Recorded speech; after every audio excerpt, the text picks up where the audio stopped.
लोगों को जो दोगे वही वापस लौट के आएगा। एक आदमी बर्फ बनाने वाली कंपनी में काम करता था। एक दिन कारखाना बंद होने से पहले अकेला फ्रीज करने वाले कमरे का चक्कर लगाने गया तो गलती से दरवाजा बंद हो गया और वो बर्फ वाले हिस्से में फंस गया।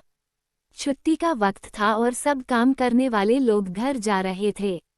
किसी ने भी अधिक ध्यान नहीं दिया कि कोई अंदर फंस गया है।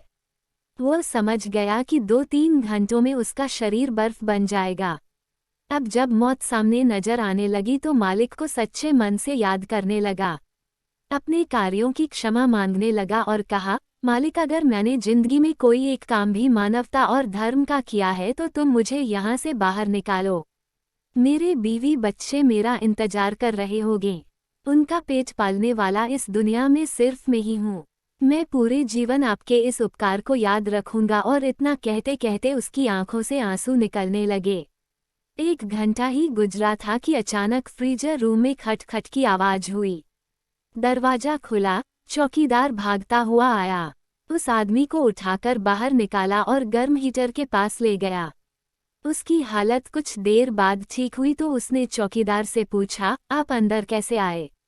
चौकीदार बोला, साहब मैं यहाँ 20 साल से काम कर रहा हूँ। इस कारखाने में काम करते हुए हर रोज सैकड़ों मजदूर और ऑफिसर कारखाने में आते जाते हैं। मैं देखता हूँ, लेकिन आप उन कुछ लोगों में से हो जो जब भी कारखाने में आते हो मुझसे हंस के मिलते हो और हालचाल पूछते हो, और निकलते हुए आपका वही मिलनसार स्वभाव मेरी सारी दिन की थकावट दूर कर देता है। जबकि अक्सर लोग मेरे पास से यूं गुजर जाते हैं कि जैसे मैं हूं ही नहीं। आज हर दिनों की तरह मैंने आते हुए आपका अभिवादन तो सुना, लेकिन जाते समय आपकी आवाज़ सुनने के लिए इंतजार करता रहा।